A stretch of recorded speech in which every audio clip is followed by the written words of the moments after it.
Okay, now we're good to go. We're live. So how's it going, guys? This is A1 Wired. Got to do rebranding, and I have my friend over here, Rashid. We can talk about the roster so far of the Chicago Bulls and like the offseason moves. So you can go ahead and see exactly what you want to talk about. Go ahead. So for me, the things that stand out really to me is the fact that they only have like four names, right? In terms of names, right? People that get people in the seats and then like known people, right? So Lonzo Ball, Zach Lavine, DeMar DeRozan, and then Nikolai Vucevic. So the rest of the roster is looking very, you know, barren. They need to really get some help if they want to do something. So that's what I would say. But in terms of their acquisition of Lonzo Ball, I like that. Kind of fits their young core. DeRozan is a question mark because he's kind of on the older side, but we'll see how it goes. For me personally, I feel like they did solve a couple of the issues they had last season. With like they wanted a clear point guard, and they went out and got it because Kobe White was not fitting their idea of additional like ideal point guard they're looking for. So getting Alonzo as additional point guard that play makes first and defends. And that fits really well with Zach Lavine, whose whole priority is pretty much to score every single night, and have DeRozan there as a mentor to help him as well, who's also a former All Star potential. Like he could also be an All Star game this year, but he plays really well. And they already got like an All Star center, and they got Patrick Williams, who's doing pretty good in the summer league last year. Pete was question marks on him being the pick he was, the fourth pick, and so far people don't really question it too more. It feels like he's a perfect fit for that pick, and he's really developing alongside with the core of players he has. It's a mix of young players and old players. What's your thoughts on that? I mean, I like what they're doing in terms of a franchise that hasn't had really much playoff success. They're trying to get that fan base, excited about something, getting them into the seats, and then get back into playoff basketball. I get that, but in terms of, I mean, they didn't really spend too much money on DeRozan. I'm not mad at it. Depending on how he plays later, they might be able to get something for him, like maybe another young piece, a couple draft picks. But in terms of this season, like, what's their ceiling? At best, a 7 to 6 seed, and worse, they don't make the playoffs. So like it's exciting to see what Alonzo Ball could do. Zach Lavine is an all-star last year, and then it's exciting to see what he's gonna do. But in terms of the rest of the roster, I'm be honest, I'm not excited. There's nothing that stands out to me. I'm like, okay, Kobe White. I wasn't watching Bulls games last season. I might tune in for Lonzo Ball and Zach Lavine, but in terms of how much success they'll have, I don't know. Honestly, for me, it feels like from what I've seen on the internet, the Bulls is probably one of the winners of the offseason so far, next to the Lakers, who I'm talking about later on this week. Okay. And from what I've seen, they got a lot of praise, and their new GM office has changed the whole way they form how they get targets, like talent acquisition, how they get players, exactly what they did last year. They gave away a first round pick that kind of bit them in the back, because they led to being a top 10 pick. And I think they got what exactly player they got. I think it was Mo Wagner that plays for the Magics.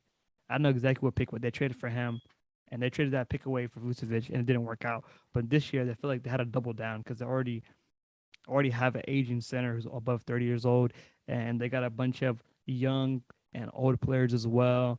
And Zach Lavine is their star, of course, and he's getting near his prime, so they have to commit to winning because they haven't been winning for however long.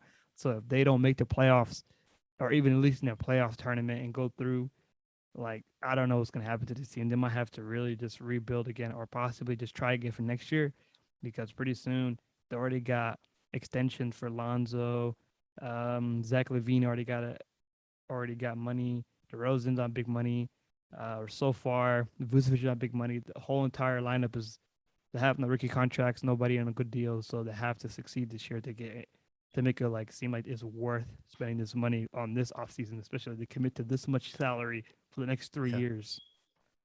So So for let's me, like what I see is this, right? So they have a good starting lineup, right? Probably one of the better starting lineups in the East. But look at their bench, man. Who else do they really have? Is Kobe White reliable? I think Alex Caruso is the most productive player on their bench right now. So for me, I'm like, in terms of making it to the playoffs, you really need a good bench. Like you need role players, and that's what they don't have. So like maybe they trade a couple. I see Laurie Markkinen is still on there. They might want to move him, get something for that. But Yeah, in they terms say of yeah. right now, they're not a playoff team for me. They're a contending team, like just to get into the tournament, maybe. But right now, it's like 8 to 7 seed at best for me. Honestly, lower marketing is a question mark I want to talk about today. He's possibly rumored to going towards the Mavs. He kind of bet on himself the same way another player did. We'll talk about tomorrow.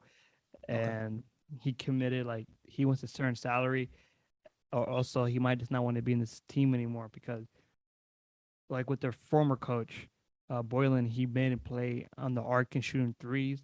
And looking the way his team set up, they're probably going to prioritize playing Patrick Williams at power forward. And it feels like he doesn't have really a fit anymore in this team because you can't have two 7 footers or not really quick footed playing power forward and center. So what this team is built, they're probably going to try to be more fast paced with Lonzo and Zach Lavine, and you can't have two heavy footed players playing the same exact time. Got to probably play like small ball to fit the team a lot better. That's why you have DeRozan, Zach Lavine, and Lonzo playing together, running faster breaks. And Patrick Ewing fits that a lot better than Laurie Marketing. So for him, possibly going to the Mavs, it'd be more a better fit. But at the same time, that had probably do a signing trade for him and probably get some picks around that or assets and try to flip it for a better fitting bench. Besides that, we were talking about Caruso is pretty good to pick up. He plays pretty good defense on the second squad, like pretty much after players go on the bench, like Zach Lavine and Lonzo. They got Kobe White, who's pretty much their sixth man almost in this sense. He's a combo guard. He can play either both positions. Same thing with Caruso. So we got to see exactly how the bench squad works pretty much from there. And what would you rate this offseason so far? I'd give them a 7. I mean, like they did enough to get better, but nothing crazy to really make noise in the East. So like for me, I'll give them a 7. They had a good off season. 7. Um, Honestly, for me, I think they're going to be around the best scenario for them is all their players are healthy because they did have injury issues for the past couple of years. It feels like whenever this team's on a roll or they're doing really productive and they have a good roster, injuries come back and bite them in the butt. So honestly, the highest they can go is fifth because they're not better than the Celtics. They're not better than the Sixers. They're not better than the Brooklyn Nets. They're not better than the Heat. Um, Probably on the same level as the Pacers. Probably a little bit better than them. And the Hornets got better, but I don't know exactly how much they got better. It's pretty much depending on Lonzo Ball, not Lonzo Ball, Leangelo Ball, and how good he Think he's gonna becomes. make the? You think he's gonna make the squad? I hope he Uh, does, bro. Honestly, for that's another topic. We're gonna talk about the situation later, but honestly, fifth seed is the highest they probably can go. I I think mean, the ideally, only thing I think one thing they got going for them is how weak the East is again. Like it seems to be a recurring topic, right? Top heavy, 2, 3 teams, maybe 4 at best. So like those lower seeds are always up for grabs. But from what I seen last year, the Hornets are a very exciting team. They're a fun team. They almost made the playoffs last year. So and they did get better. They got a good draft pick in Book Knight. And yeah, their young players are only going to get better, and they did move a couple guys, so I see them edging them out. Maybe I don't know. The Bulls have a more proven roster, but the Hornets are also something to be watching out for. yeah, honestly, for me, like, it's really, I realize it's a occurring trope that happens every season. It's not about whoever the better team is, whoever's healthiest at the right time, at the right moments to get in those playoff positions. Because imagine you have a great squad, then your best two player gets injured, and you go from potentially being a 4 seed or falling down into like the 8 seed and getting the playing tournaments. Nobody wants to do that, honestly. Secure that spot early on, but there might be like a playing tournament with the Hornets and players teams like that, Pacers, or other teams that are possibly in there. I think those teams are in the depending if they trade Bradley Bill, the Wizards also in the playing tournaments as well. So they're in those mix of teams that are in the playing tournaments and just go from there, honestly. So 7 seed, 5th seed is probably ideal if everybody's healthy and there's bad luck on other teams that comes to injuries, and probably playing tournaments probably the worst scenario. are missing the playoffs entirely. So that's the two scenarios I talk about. Final thoughts so far? I mean, I'm just interested to see what Lonzo Ball does. He needs a new refresh. I mean, a team that's like more centered around him. Like I felt like in New Orleans, he didn't really fit. He was all his, I guess, um all his advantages were taken away, just turned into a spot up shooter, and shooting being one of his weaknesses, it was kind of tough to watch. So I'm excited to see him, do what he does best, run out on the floor, fast break. So I'm looking forward to see what he does. Also, Zach Lavine, bro, that's an exciting guy, bro. I want to see more of him on national television, bro. He's becoming an all-star. Maybe might become, a He is superstar an this all year. star. He is an all star. Is potentially a superstar in the making, but there's only a few superstars in the league besides, like Durant, LeBron. But he's a really good player, and I like the way he plays.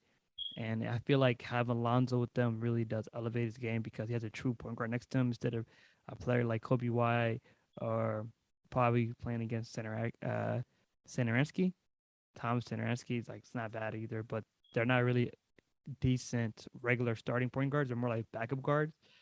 And I feel like this year he has a chance to really even break out even further and cement himself as a consensus all star every single year instead of being like a regular all star that comes in once in a while, like stuff like that. So other Okay. than that, that's all your thoughts so far? Yeah, man, that's all I got on this. Okay. Appreciate it guys for watching and comments. Subscribe, please. Appreciate it, guys. See ya.